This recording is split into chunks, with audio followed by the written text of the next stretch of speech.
दोस्तों, एक मुल्क में एक चोर रहता है। वो चोर इतना शातिर था कि अपना हाथ कब साफ कर लेता था और किसी को पता भी नहीं। वो सोचता है कि क्यों ना राजा के शाही खजाने को ही लूट लेते हैं और 10, 20, 50 सालों की अखम हो जाएगी और मेरे बाल बच्चे बैठ कर खाएंगे। दोस्तों, इसी सोच में वो इंसान जो चोर होता है वो राजा के महल में चोरी करने के लिए निकल पड़ता है। दोस्तों, जैसे ही वो राजा के महल में पहुंचता है, उस शाही खजाने के दरवाजे के पास देखता है कि शाही खजाने के गेट पर तो बहुत बड़ी फौज लगी है, बड़ी सेना लगी है, जहां पर धूल झोंक कर अंदर जाना तो मुश्किल है। दोस्तों, अब वो प्लान बनाने लगता है कि कैसे इस शाही खजाने के अंदर घुसा जाए। दोस्तों, फिर उसके दिमाग में एक बात आती है कि क्यों ना राजा के महल में चले। राजा तो 10 बज चुके हैं रात के और राजा अपनी रानी के साथ रंगरलियां मना रहे होंगे और उनका लिबास जो है मैं पहनकर शाही खजाने में घुस जाऊंगा।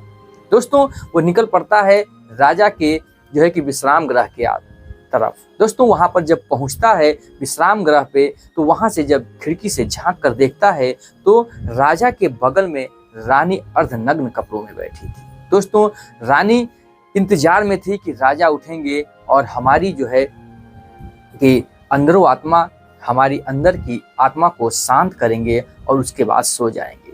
लेकिन राजा बहुत थके थे, वो सोए रहते हैं। दोस्तों, इसी प्रकार से 2-3 घंटे गुजर जाते हैं और चोर जैसे ही अंदर देखता है तो रानी उसी अवस्था में बैठी थी अर्धनग्न कपड़ों में और राजा साहब का जगने का इंतजार कर रही थी कि राजा साहब कब जग के उठेंगे और मेरे साथ संबंध बनाएंगे और मुझे वो रानी की खुशी देंगे और मैं भी सोऊंगी। दोस्तों, लेकिन राजा नहीं उठते हैं। 3-4 घंटे हो जाते हैं, रात के 1 बज जाते हैं। दोस्तों, अब चोर जो होता है वापस सोचता है कि चला जाए अब अपने घर, ये रानी नहीं सोएंगी। तभी उसके हाथ से जो है कि एक पुष्प की डाली लगती है जो गमले में रखा था, वो गिर जाती है। गिरती है और आवाज आती है। तुरंत ही रानी जग रही थी, चौकन्ना थी, तुरंत ही अपनी तलवार निकालती है और चोर के गर्दन पर लगा देती है। दोस्तों, चोर के गर्दन पर लगाने के बाद चोर जो होता है वो थर-थर कांपने लगता है।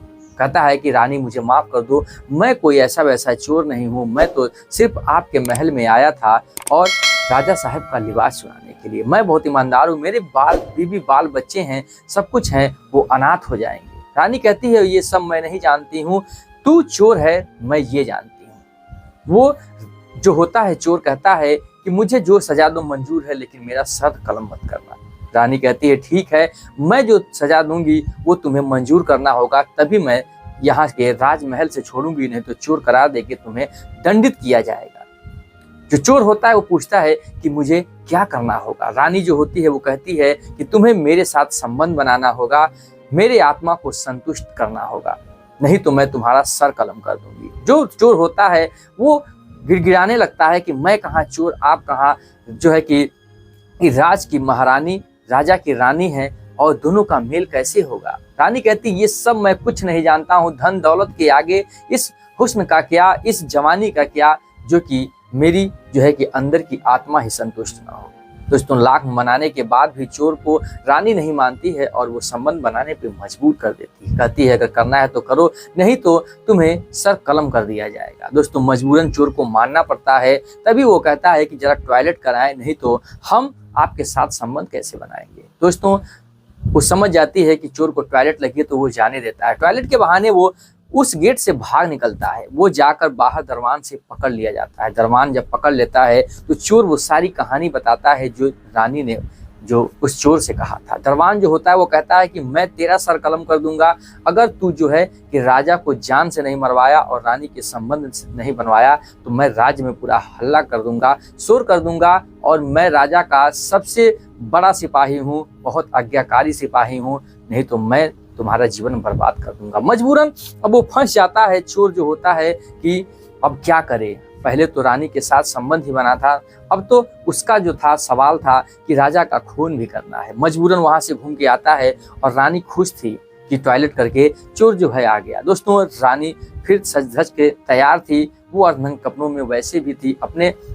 जो है कि रूम में उस चोर को ले जाती हैं। जैसे ही वो उसके साथ जो है कि संबंध बनाना चाहती हैं, तुरंत ही चोर उसकी मुंह पे हाथ लगा देता है। कहता है कि रानी साहब 1 मिनट रुकिए, राजा साहब कहीं जग गए तो मेरा भी सर कलम करेंगे और आपका भी सर कलम करेंगे। इससे अच्छा है कि आप जाइए राजा साहब का सर कलम कर दीजिए, नहीं तो हम लोगों का जीवन बर्बाद हो जाएगा। दोस्तों तुरंत ही उस जो है कि हुस्न की जवानी के जोश में जो रानी होती है वो तलवार उठाती है और जाके राजा साहब के सर की कलम कर देती हैं। दोस्तों राजा का सर कलम हो जाता है, मौत के घाट उतर जाते हैं और उनकी लाश के ही सामने ये चोर और जो है कि रानी दोनों लोग संबंध बनाते हैं। संबंध तब तक बनता है जब तक कि रानी की जो है कि कामना पूरी नहीं हो जाती। दोस्तों रात भर ये लोग आपस में संबंध बनाते हैं, एक दूसरे का साथ देते हैं और पूरे अपने जीवन का लुत्फ उठाते हैं, क्योंकि महीनों दिन तक हो गया था रानी ने अभी तक संबंध नहीं बनाया था, क्योंकि राजा जो थे वो बाहर कहीं शिकार पे गए थे और 1 महीने बाद आने के बाद भी रानी से मुंह मोड़कर सोए हुए थे। दोस्तों अब क्या होता है कि सुबह होने वाली थी 4 बजे। रानी जो होती है सुबह उस चोर को उठाती है और पीछे के रास्ते से उसे गांव के लिए विदा कर देती है, अर्थात भगा देती है। दोस्तों चोर चला जाता है। सुबह जो है कि शोर होता है कि राज्य में राजा का खून हो गया, कत्ल हो गया, और सुबह इतनी जब सब कुछ बात सुनी जाती है तो सनसनी फैल जाती है पूरे राज्य में कि आखिर कौन ऐसा इंसान है जो राजा का कत्ल कर दे।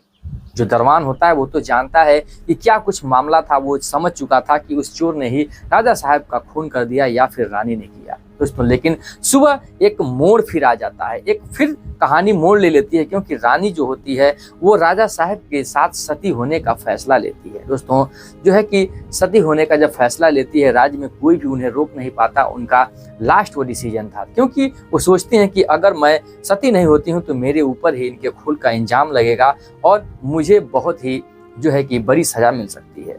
रानी जो होती है राजा के साथ ही वो सती हो जाती हैं और दोनों का जो है कि विलय हो जाता है। उनका जो परिवार था वो पूरा बर्बाद हो चुका था। अब इधर दरबान जो था वो सोच में पड़ जाता है कि आखिर किसने इनको मारा, किसने कैसे इनकी मौत हो गई। रानी के सती होने से पहले रानी से दरबान जो होता है वो मुलाकात कर लेता है। मुलाकात होने से पहले पूछता है कि आखिर इस सवाल का जवाब है, आखिर इनका कत्ल कैसे हुआ। रानी साहब बताती हैं कि जंगल के अंदर एक कुटिया है जहाँ पर एक जो है कि बूढ़ी माँ रहती हैं, वहां आपका जवाब मिल जाएगा। दोस्तों ये बताकर वो सती हो चुकी थी। दरबान जो होता है वो वहां से उस बुढ़िया के पास पहुंचता है। उस बुढ़िया से भी यही सवाल पूछता है कि आखिर राजा का सर कलम किसने किया, कत्ल किसने किया। वो जो बुढ़िया होती है वो कहती है ये मेरा बकरा है और इसका सर जो है कि कलम कर दो और सर के कान को पकड़ लेना, तुम्हारे सवाल का जवाब मिल जाएगा। दोस्तों वो वैसे ही करता है, जो बकरे के कान को पकड़ लेता है, बकरा हवा में उड़ने लगता है और वो इंसान जो होता है उड़ते उड़ते एक भयानक जंगल में जा पहुंचता है, जहां पर एक जिन और उसकी बेटी रहती थी। बेटी दोस्तों गुफा में थी, जिन जो था वो खाने के वास्ते अपने शिकार पे गया हुआ था और तभी उसकी बेटी जो है देखती है इस दरबान को तो उसके हुस्न का दीवाना हो जाती है, क्योंकि बेटी सोचती है कि अगर इसको मैं खा लेती हूँ तो मेरा एक दिन का भूख जो है कि एक दिन का ही भूख मिट पाएगी। अगर इसको मैं अपने पास अपने प्यार के जाल में फांस लेती हूँ तो महीनों मेरा भूख मिटेगी। दोस्तों तुरंत ही वो एक परी का रूप धारण करती है और उसके सामने आती है। दरबान जैसे ही देखता है उस लड़की को उसके हुस्न का दीवाना हो जाता है। वो भूल बैठता है कि मैं क्या करने आया हूँ, किस सवाल का जवाब लेने आया हूँ। दोस्तों उसके हुस्न के दीवानगी में आकर वो खो जाता है। वो लड़की जो होती है अपने गुफा में ले जाती है, उसका सेवा सत्कार करती है और उसके साथ संबंध बनाने लगती है। वो भी दरबान उसको मना नहीं कर पाता, उसके साथ खूब संबंध बनाता है, क्योंकि वो इतनी खूबसूरत थी कि कोई भी इंसान मना कैसे करे। ऐसे चलते चलते महीनों दिन गुजर जाते हैं। जैसे उसका पिता आता है जिन, तो उसके मक्खी बनाकर वो जो है कि अपनी गुफा में छिपा देती और ऐसे मामला चल रहा था। महीनों दिन बाद उसे अपने घर की याद आती है तो किसी तरीके से वो भाग निकलता है, भाग कर अपने घर चला आता है।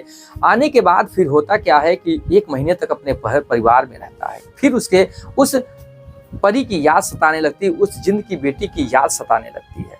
फिर वो जो होता है कि जाने के लिए उसी बुढ़िया के पास पहुंचता है कि मुझे फिर वहीं पहुंचा दो जहां मैं गया था।